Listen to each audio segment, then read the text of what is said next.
Hey everybody, welcome back to your tarot reading. These are Tower moments, so if you're feeling great and your life is happy and wonderful, this might not be for you. But if you're feeling off and a little bit weird, this could be the reading you're looking for, or somewhere else on the channel. There might be a video that pulls to you. All these messages are timeless, so whenever you're watching this is when the universe wanted you to see it. And there are no star signs. Everybody gets to play. Well, let's get started. First, the overall energy of the tower. Cause, tower, and effect. Outcome. Hermit on this side of the tower is about, you've been isolated a little too long. Cabin fever's setting in. You might be going a little bit stir crazy.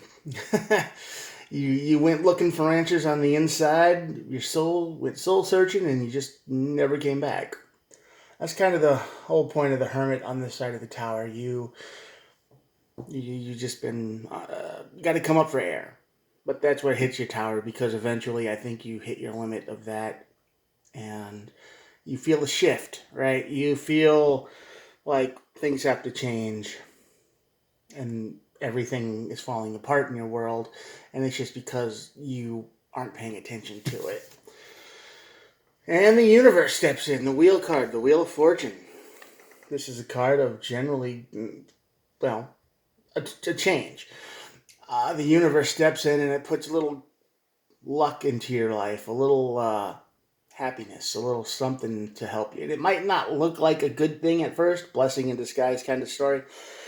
But yeah, this is the universe kind of pushing you forward a little bit, saying, okay, you've been in isolation mode long enough. You need to move forward now.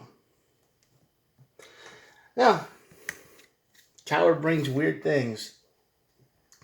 At the bottom of the deck, we got the Chariot and the Lover's card. For those of you who don't know, I'm the lizard guy.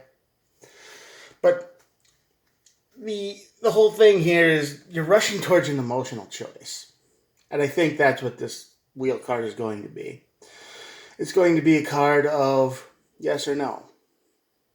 But it's going to be a big yes or no. It's not going to be like, where do you want to eat or something like that. This is going to be the card of big emotional choices here, and the Chariot says you got to rush to it pretty quick. Let's see what the rest of the story says. Let's see why you're isolating yourself. Six of Wands, definitely. This is the card of trying to overcome some kind of great challenge, but on this side of the tower, you never did that. You had a question you couldn't answer. There was closure you were looking for that didn't happen. There was some kind of result you wanted, but it didn't happen the way you wanted it to. And that probably leads to depression. Obviously, I mean, you wanted something the way you wanted it, maybe more than anything you've had in your life for a long time. This was a big one, and it just didn't turn out the way you hoped it would, which sucks. There's been no communication, for sure, isolated. So you were put in hermit mode by yourself because you were looking for communication with someone. You were looking to talk to him. You're looking to talk to him like a real life person, in person. But no, I think the best you ever got was emails and things that didn't make sense and long, sprawling texts. And, it's just word salad that hurts your brain to look at. So this is the only communication you got. And, yeah. Then it just stopped. You were hoping for something a little bit more, a little bit deeper, a little bit more real. And what you got out of the situation was lies. Or word salad. Or stuff that didn't make sense. Or stuff you knew wasn't true from the get-go. And they just tried to defend it as lies. And the Knight of Swords, definitely. The Knight of Swords card here, so you get a look at it, is the card of recklessness on this side. Whatever happened to put you in hermit mode happened really fast. It might even have been a year ago now, but it still feels like it was yesterday to you. It still feels like all of this happened yesterday. Like I keep saying, it doesn't matter how much time passes. You can still hear all the things they said. You can still, you can replay the events in your mind almost perfectly leading up to it. Could have been a year. Could have been 5 years, you don't know, but you can remember it. And when you're in hermit mode, you're trying to look for answers in all the memories that you have, and there's none. You were blindsided by this. This Knight of Swords is fast energy, and it just happened real quick. You didn't see it coming, or maybe you just ignored it. You saw it coming, but you were like, nah, that's not going to happen to me this time. I'm going to be okay. But it happened to you again, and then you've been in hermit mode probably for a long time. Let's see what your tower moment consists of. Four of Swords over the tower. So you are trying to heal. You're trying to get better. You're trying to get past this. You're trying to move on, work on different projects, do different things. But it's not working, is it? It's like your energy has been gone. It's been gone for a long time. And the tower is going to show you that, yeah, you're pretty much burned out. There's no healing here. You try. Some days are better than others, sure, but most of the time you're just stuck by yourself and you just wonder what happened. You did what you thought was best, and whoever did this thing to you did what they thought was best, and which basically was probably betrayal. Stab in the back, disappear, run. And there's no healing from that. There's no understanding that. There's no coming to terms with that, really. Yeah, 4 and the 5 of Swords right in a row. The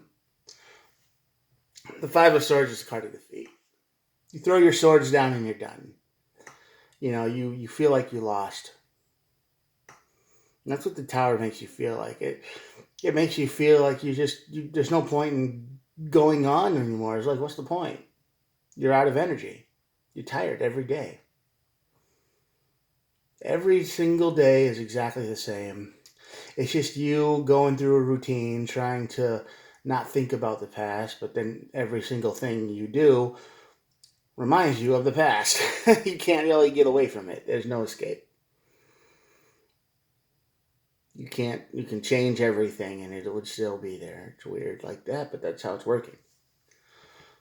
And this tower moment's going to basically put you into a low spot. And that's when you realize things have to change. Let's see what's on the other side of the tower. 5 of Wands. Great. The 5 of Wands on this side of the tower is conflict, drama. Who knows? Maybe this person comes back. Maybe they send a message out of the blue. Maybe they're like, and you're going to start spitting facts at them. Like, you're going to start telling them exactly what they did and how you felt. And they're going to be like, I don't care about that at all. All I care about is me. Which is what they've done their whole life, by the way. If they're doing it with you now, they've done it their whole life with everybody they've ever met. And I think you know that. I think when you went in hermit mode and you started looking for answers, I think you did some investigating on whoever did this to you. And you kind of learned that, yeah, they've done this their whole life. Even family pretty much abandoned them because that's how selfish they actually really are. They might even have mental problems and illnesses and stuff like that they can't help but to act this way. Disconnecting the brain. That medicines probably could help, but they refuse to take it. So, this is just the pattern they're stuck in. But yeah, there might be a message coming in out of nowhere. And that might drive up some conflict. And it's going to be completely one-sided, by the way. There's going to be, you're the bad guy. You're the one who did terrible. You're the one who did bad. No matter what you did, no matter if you helped them, if you gave them $10,000 and rebuilt their whole life and gave them everything they could have ever wanted, you're still the bad guy. You will always be the bad guy in their life. So, that could happen. The universe might put that back in your life, so be careful of that. But just keep, with the advice here under the tower is, under the Wheel of Fortune, is just to don't lose your head. Don't get triggered by this person. No more. They can have space, all the space in your head you want them to have, but if they can talk to you and they can start spewing all these lies and whatnot, don't let them trick you. The Eight of Pentacles just says, be you. Continue on your path and do the things that are important to you. Don't get triggered by this person. Just go, okay, yeah, whatever. You're right, sure, cool. Doesn't matter. It's been about a year or so since this has happened, and yeah, find your peace. Real peace this time. Six of Swords. Move forward.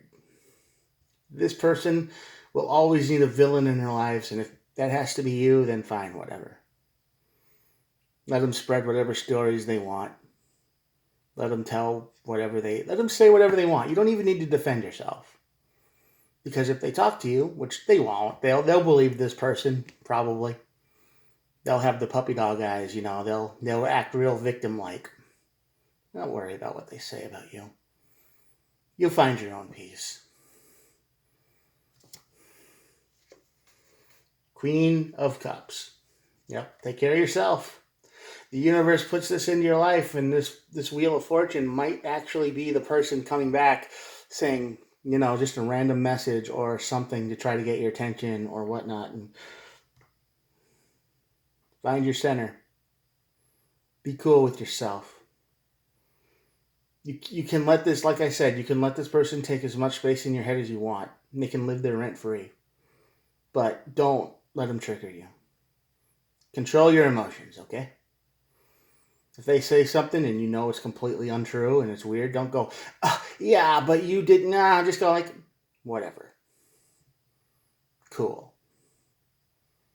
You live in your own little fantasy world.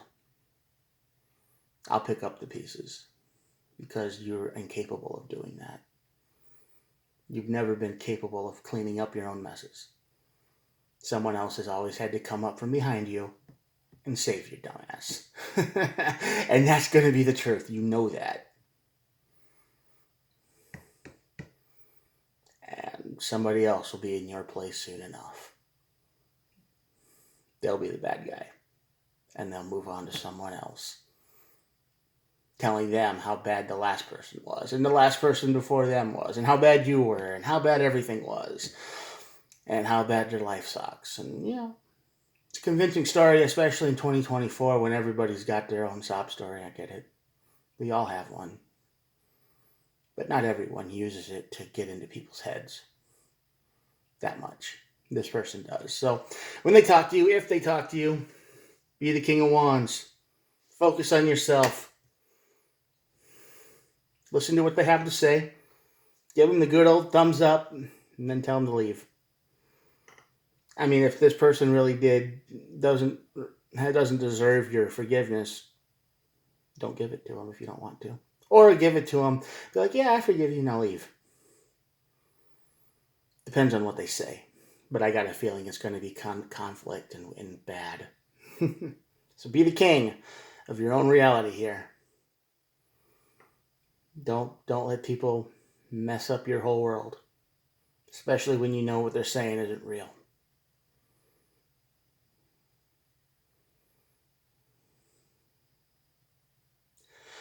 Yeah, the emotional choice feels like it's coming fast. The Lovers in the Chariot, very quick. I just hope for your sake it's not somebody messaging you, begging for to come back, They might have ripped your heart out and turned it to dust in a plastic bag and did horrible things to you and blamed you for stuff that was near impossible and threatened all kinds of things. And if they come back crawling like, oh, everything's gone wrong, I need your help. Big emotional choice right there. What do you do, right? It's up to you. But if you bring this person in, the wheel card tells us you're probably just going to do the whole karmic cycle thing over and over again. This could be a test. Sometimes you just got to let people go. But it's up to you. Maybe they changed. Maybe they have changed, because I've got the Three of Pentacles on the bottom of the deck, and that card tells us, especially in this context here, that there's probably a third-party situation going on. This person is the type of person to always have somebody they're talking to in their phone. Always. They always have a way out. They always have options. They always have, you know, I mean, they may love you, but just in case it goes bad, they've got four other people in their phone that they're talking to, just in case they need somewhere to go. Breadcrumbing people. So that's what the Three of Pentacles says here. It's like, yeah, this is somebody who has connections. They have options. They've got people connected on strings. They will talk to people all the time. They will never be completely loyal to anyone. Because in their life they're afraid that things are going to go bad. And they usually do go bad because this person has a problem in their brain. They put themselves first so much, and then when one thing goes wrong they don't like or they can't understand, they will break immediately. They'll be like, well, this is just one tiny thing wrong, and I'm just going to not even try to work. I'm just going to run. I'm not going to work this thing out. I'm just going to run because obviously I'm in a bad situation and it's only going to get worse from here, and they run. And they leave a horrible mess behind. Sometimes that mess can't be fixed. Sometimes it can. But yeah. So this is a test. You get back on the wheel and try again, knowing that this person will never change. Or you walk away and control your reality. I guess it's up to you. But if you're affected by this, you will never be the same person you were before you met them again. Ever. All right? What kind of person you turn into depends on you. Yeah. All right, I'm going to show you the cards, and that'll be it for the day. Here we go.